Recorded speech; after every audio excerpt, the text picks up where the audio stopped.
Hey comic book fans, welcome back to the Comic Fix, your one-stop shop for every single thing DC comic, to some creator-owned, to a little bit Marvel. My name's David, and welcome to the Comic Fix. It's been a long time coming, and I'm here to do my first review in a long time. To start things off, we're going to be talking about the Superman Annual Issue number 2. Now, the story is simple. Lois Lane, she wants to go and figure out what has happened to the so-called 20. 20 people have been taken the day that Brainiac shrank Metropolis. And so she's out to figure out what happened to these 20 people. Now, the great thing about this book is that it doesn't do what you would expect in a Superman comic. Superman's hardly in there at all. It's all Lois Lane taking the lead character role. It's interesting to see this in the New 52 because really we haven't really seen as much Lois Lane as we would like. So for those Lois Lane lovers, there's a lot to be had. Now with this book, it is written by Scott Lobdell. Scott Lobdell is this writer that I have lukewarm feelings about. And then it has Dan Jurgens doing the art. Dan Jurgens' artwork did nothing for me. I mean, it's a very clean look, and it has very much a classic feel. But throughout this whole entire book, besides the Lois Lane being the lead character, there was nothing in here that just grabbed at me and said, this is a Lois Lane, it's just a great Lois Lane story. There was nothing in here that just made me go, wow. But were you really expecting that?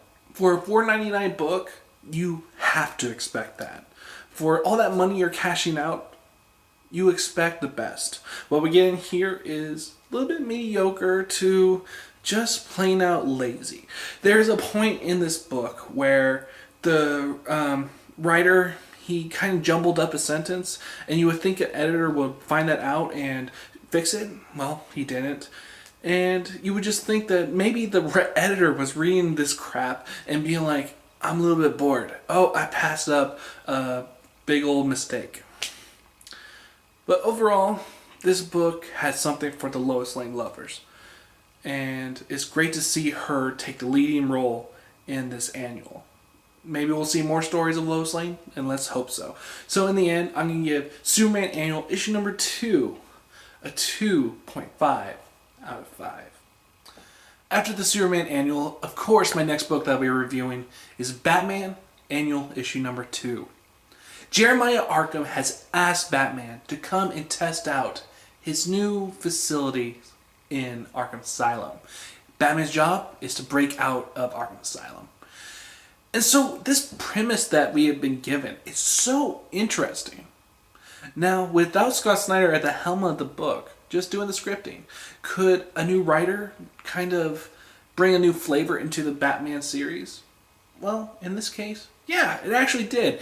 This book had so much personality in there, and it had a horror feel that legitimately felt like horror. I went through this book, and I just thought all the interesting characters that we were thrown at in this book was so interesting. From the new guy who started working at Arkham Asylum, to the first inmate who has more of a psychological feel to it. It is all very well paced. The only downside is that you still are missing a little bit of the Scott Snyder type of writing. Yes, he did do the scripting, but by him not writing the actual dialogue, you just definitely feel that something was missed. I enjoyed this book, and that is one thing that you just go into a comic just to feel. It's just that enjoyment of just reading this adventure of your favorite superhero. That's what you get. Nothing's mind-blowing, but what you do get is some decent-ass comic. So in the end, Batman Annual Issue number 2 is something that we're not going to remember down the road. But at this point, it is something to enjoy.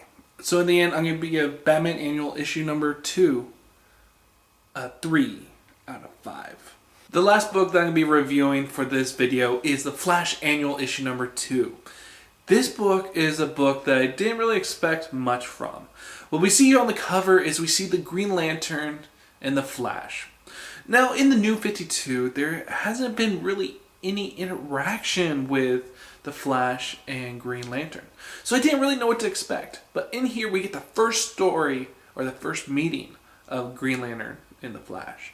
It's so interesting, so awesome to see these two interacting with each other. You can really feel that they have a chemistry and a history together. That's one thing you don't really see in the New 52. But in here, it feels like there is more history to these characters than what we are led to believe in the New 52. One of the best things about this book is Brian Bugliosetto's writing. His dialogue in here had reminiscence of Justice League issue number 1, where Batman goes and takes off the Green Lantern's ring, and you just see like this little smirk on Batman's face. It's like Brian Bugliosetto took that one panel and made it into a full-fledged annual. It was so awesome to see, and every single panel, there was just some vibrant and fun comic book action to be had. Where this comic just leaves you being like, this is maybe not the best thing in the world, but it's one of those things that just puts a smile on your face.